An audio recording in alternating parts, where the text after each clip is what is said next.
Ellos son Anton Etzinger. Él estudió Administración de Empresas de Información, Convención en Marketing y Medios en la Universidad de Ciencias Aplicadas de Estrasburgo, en Australia. Tiene un programa en Austria, y eso que me puse gafas. Tiene un posgrado de Sistemas de Información Geográfico de la Universidad de Salzburg, con el título de Científico en Información Espacial Académica. Actualmente es analista del Programa de Decisión y Análisis de Políticas en el Centro Internacional de Agricultura Tropical CIA. Y la otra persona que lo va a acompañar es Carolina Navarrete Frías. Ella se graduó en Relaciones Internacionales en la Universidad del Rosario y es máster en Estudios Latinoamericanos de la Universidad de Texas. Fue asesora de la Subdirección de Ayuda Oficial al Desarrollo de la Dirección de Cooperación Internacional de la Agencia Presidencial para la Acción Social y la Cooperación Internacional.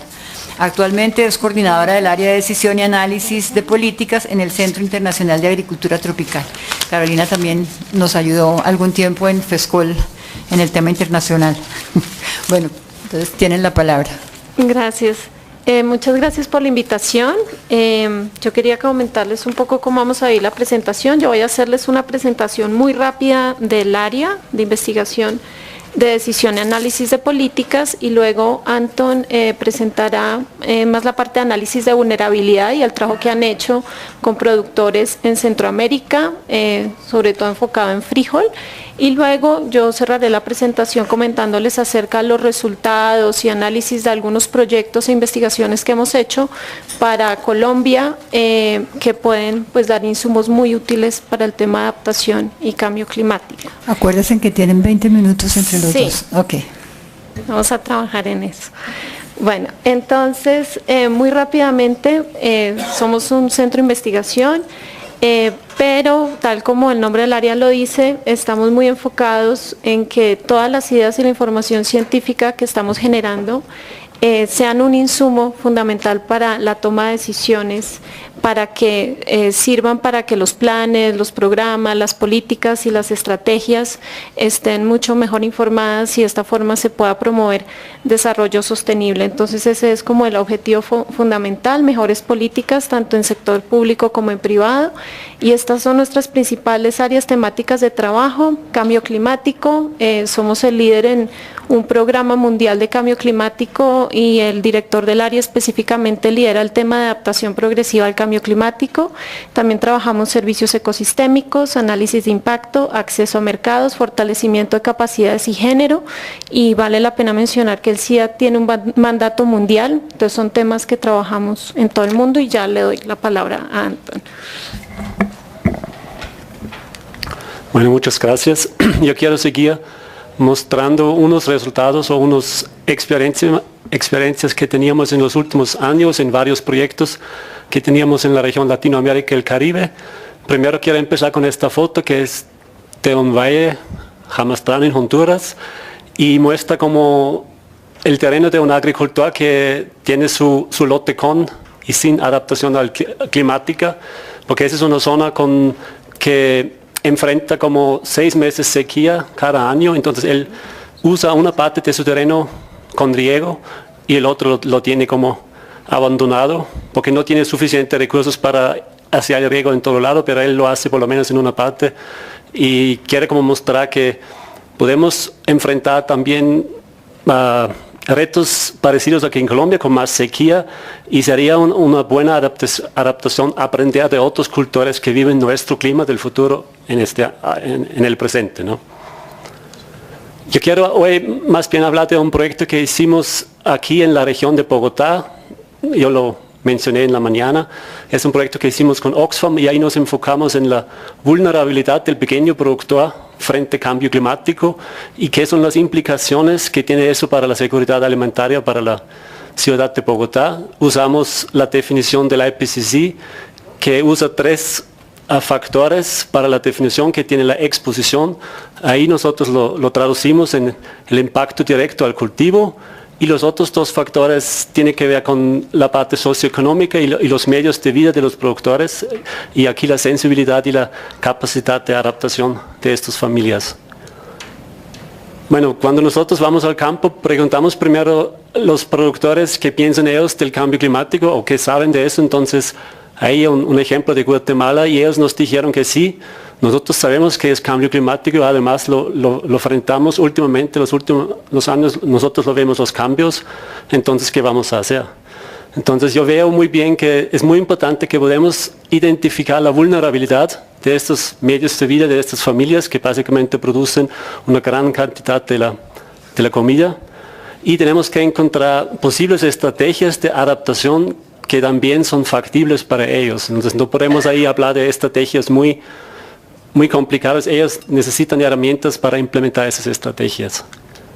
Bueno, yo quiero dar un ejemplo que hicimos aquí en la zona en Colombia, en los departamentos de Cundinamarca, Boyacá, Meta, Tolima, y aquí tenemos el ejemplo del cultivo de papa, y en el mapa se puede ver 3 colores, son rojo, amarillo y verde, y básicamente en las zonas rojas el cultivo de papa es menos apto al clima del futuro, y en las zonas verdes el cultivo de papa es más apto a este clima del futuro. Entonces podemos básicamente decir que el cultivo de papa se va a mover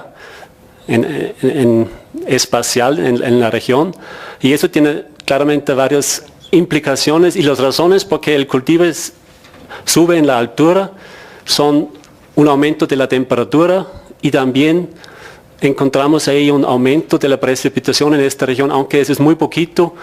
Y en este momento también quiero mencionar que en estos tipos de estudio y sobre todo cuando mostramos estos mapas que muestran un impacto posible al futuro, es muy importante que siempre hablamos de la incertidumbre que tienen estos resultados. Entonces en las 3 imágenes abajo se puede ver la incertidumbre que tiene este resultado. Yo empiezo con la imagen de la mitad, que es la incertidumbre de la temperatura, es el valor de el coeficiente de varianza, y cuando es más oscuro el coeficiente de varianza es más alto, entonces la incertidumbre también es más alto.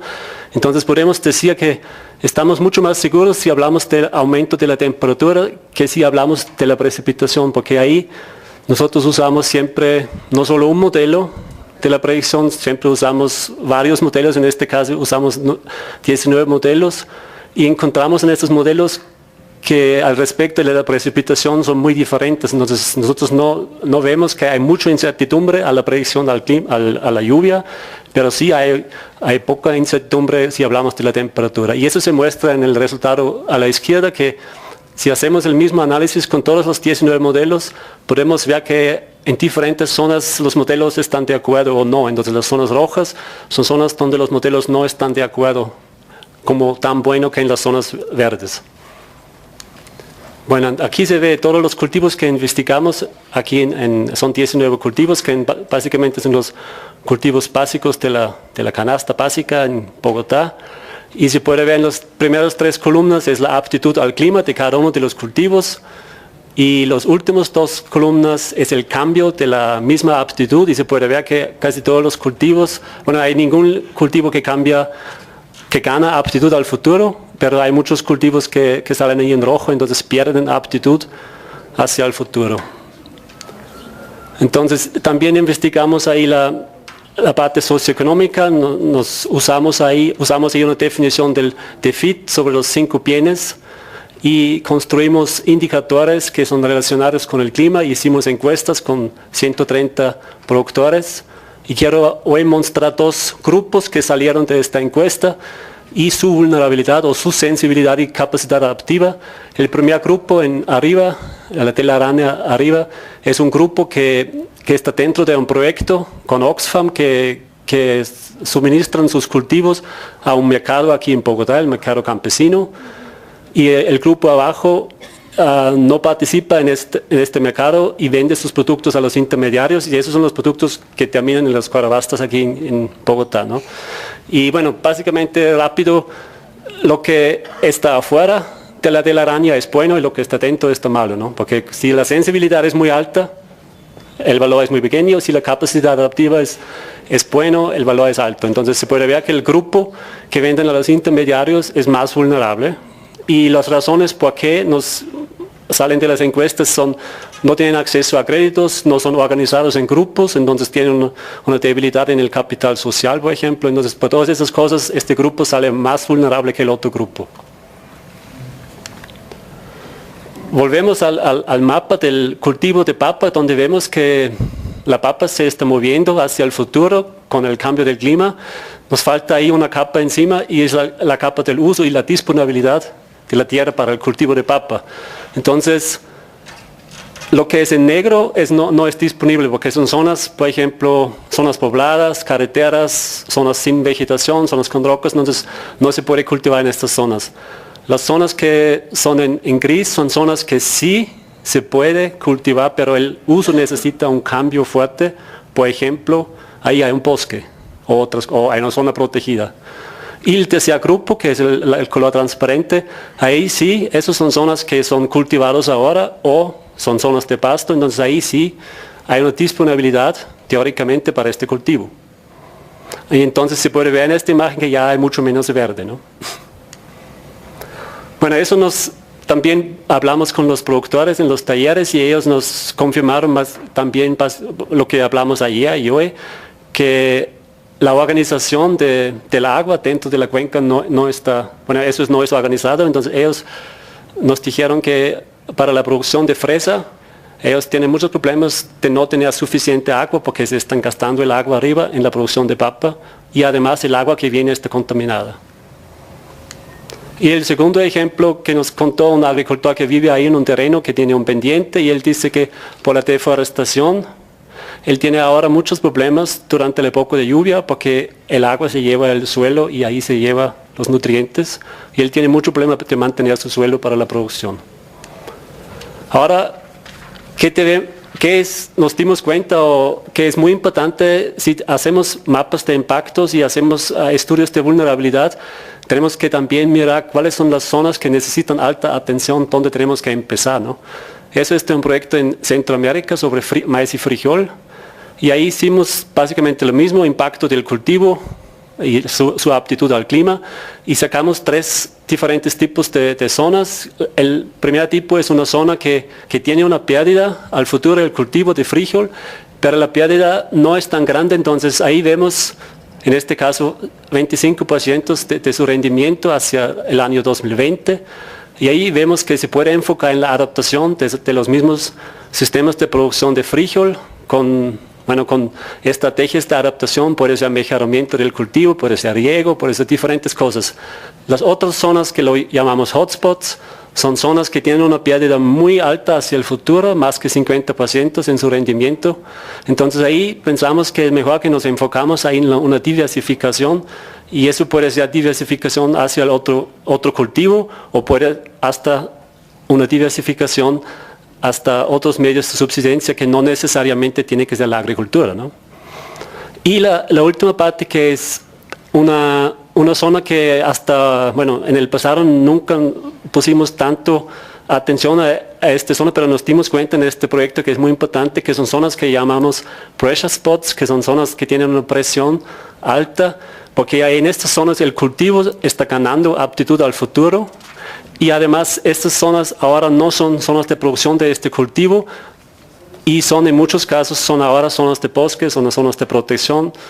Bueno, entonces es muy importante que tenemos en cuenta que hay un peligro de una migración de la frontera agrícola hacia estas zonas, ¿no? Cuando en otras zonas el cultivo no es apto. Entonces aquí quiero terminar con el mapa de frijol para Centroamérica, que se puede ver ahí la pérdida del rendimiento hacia el año 2020 en colores de rojo, que muestra muy bien en Centroamérica ahí el corredor seco, y hay la zona que es como la máscara encima, que es la zona de producción actual de frijol. Y hacemos aquí la identificación de los hotspots, podemos ver los 3 tipos. Las zonas rojas donde tenemos que pensar en diversificación, tal vez no es muy bien seguir en estas zonas con frijol. Tenemos muchas zonas en naranja que sí vale la pena hacer un esfuerzo para una adaptación de este cultivo. Y tenemos las zonas verdes que nosotros vemos que son a veces muy cerca de zonas que son ahora naranjas, entonces hay un peligro que la frontera agrícola se mueve hacia estas zonas.